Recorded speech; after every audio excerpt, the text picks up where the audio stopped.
Everose here, and welcome back to another deep dive into the world of Devil May Cry. 2 weeks ago, we took a Halloween detour into the world of horror with Scream's Billy Loomis, but this week we're heading back into Makai. This week we're focusing on Vergil and the other son of Sparda, a man consumed by loss, driven by ambition, and hunted by what he could never control. Before we dive in, thank you all so much for the support on the Billy Loomis episode. I truly appreciate everyone joining me as we explore these deep, emotional, and sometimes dark stories. Your engagement, comments, and love help me keep learning. So thank you so much. Yes, guys. So before we actually get started, I really want to say thank you so much for understanding. If you guys have saw my YouTube community story or on my Instagram, which all my socials are linked down in the description below. I just wasn't feeling well, so I had to change the release date, which will be coming out tomorrow, which this will be on a Sunday, so November 9th.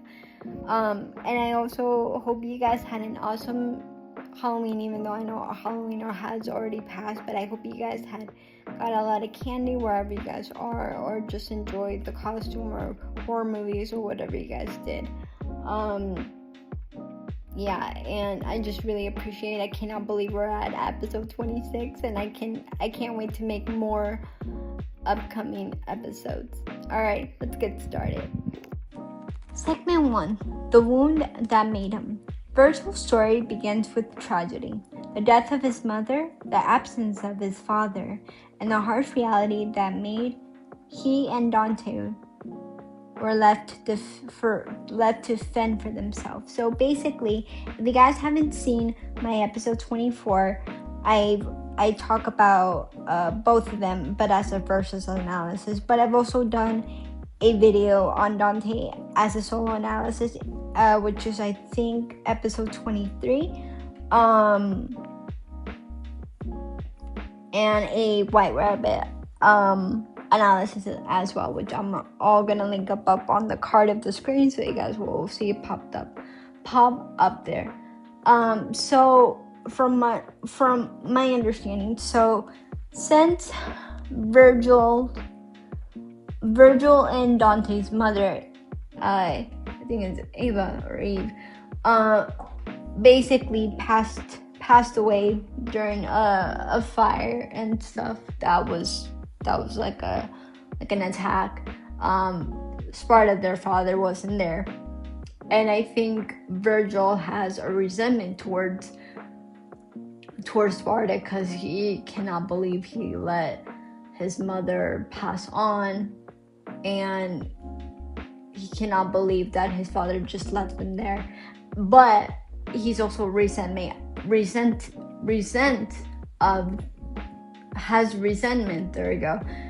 resentment towards Dante, because Dante also believed that Vergil died and he went to the human world. And at least in the 2025 version, the White Rabbit and him and Vergil are like acquaintances.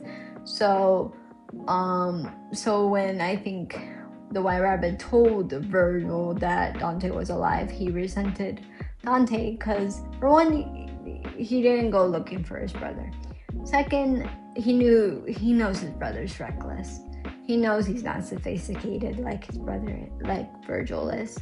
So he has a lot of resentment towards hanging out with humans, because I think it resembles a lot of Sparda, because Sparda also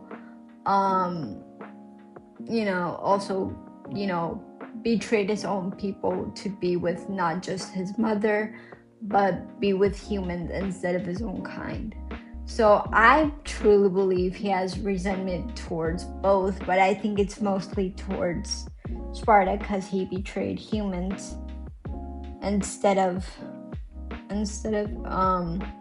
Dante. But that's just my personal opinion. You guys can let your comments down below if I'm right or wrong.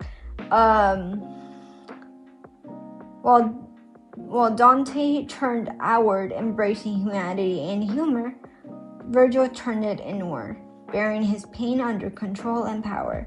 He doesn't just want strength. He needed to never feel helpless again. That's where his descents begin, meaning like going down on Earth and getting revenge on Dante and the whole world, especially his dad, which I don't know if season 2 we'll see his father, but we'll see.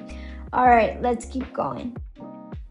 Segment 2, Power versus Purpose. Vergil's obsession with power isn't evil, it's emotional. It's the trauma response of a child who learned that weaknesses equal loss.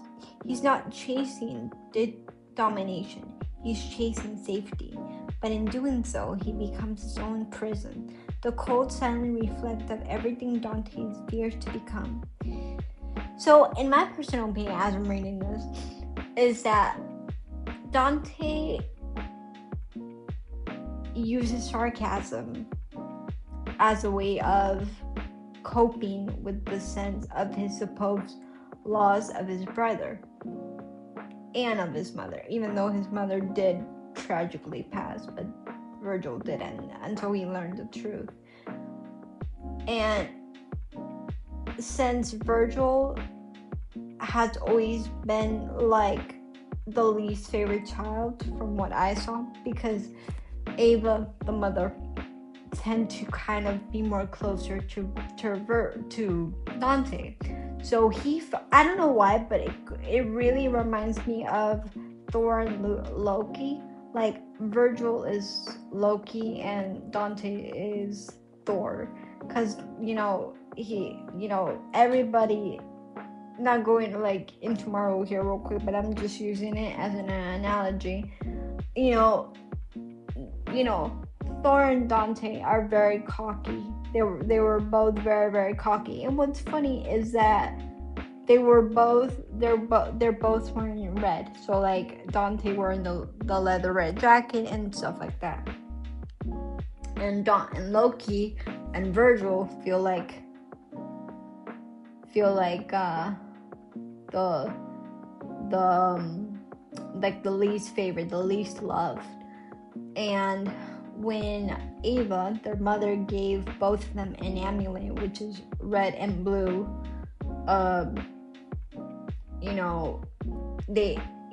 Vergil wanted to be like, well, what about me? He had that attitude, like, what about me? Because you can tell he was underappreciated, not really focused on.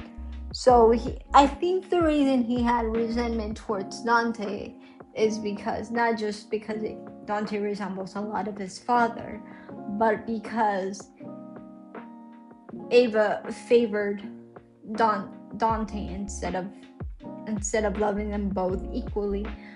And going back to the whole amulet thing, when Dante cockily said to Vergil, "Mine's bigger," when they were kids, Vergil felt this anger, this jealousy towards his brother, because he wanted to prove that he could be just as good as him.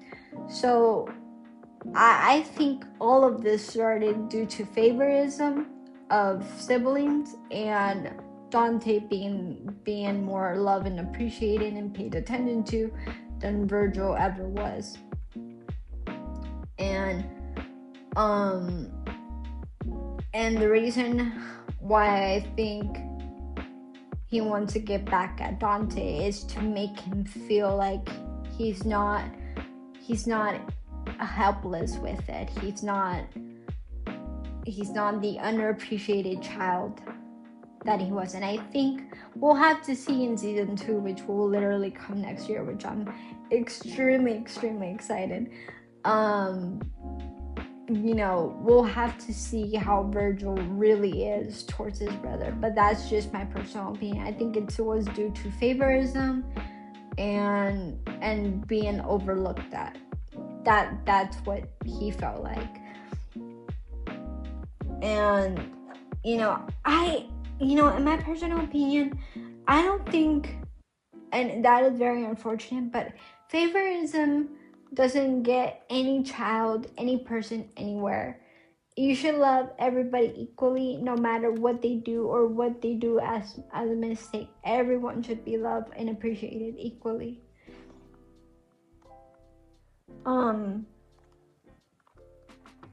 Let's see. But in doing so, fear to become. Vergil teaches us that sometimes our greatest strengths can be born from fear, and the fear can consume us if left unchecked. So basically, since he wasn't favored as a child, it was like, you know what, screw it. I don't care what my twin brother says. I don't care what he looks like. I'm gonna prove to him that I can be better, that I can be better than him. And due to favoritism, Vergil doesn't really care if Dante lives or dies. Cause since he was overlooked at so much, he has so much jealousy and resentment towards his brother that he doesn't really care what happens to him, and that's very unfortunate. While Dante, on the other hand, loves his brother. He cannot believe his brother's alive, but they have this like back and forth dynamic with each other. But I think Dante loves his brother more than Vergil loves him. But we'll see what happens. We really will see. All right, let's keep going. Segment 3, The Fall and the Rebirth. Across every adaptation from the game to the 2025 Netflix anime, Vergil's arc repeats one truth. He never truly is the villain. He's the mirror. Every clash with Dante isn't just a fight. It's a test of soul, a struggle between two halves of the same heart. When he finally accepts balance, not control, will we see the son of Sparda finally heal? So I truly believe, if I'm reading this, which I did do a little bit of research, he turns into an anti-hero, so I wouldn't really say Vergil's like a true villain. He's just, like I said, he's a Loki, he's a Scar, Scar from Lion King, always overlooked, always underappreciated, and they just, to the point, they just get tired of it, and they just be like, screw it. They go from what about me to, you know what, screw you, screw this world, I'm doing it my way. I'm doing it my way. I don't care what any of you guys think. I've been overlooked at. Now I'm gonna make you get a taste of your own medicine.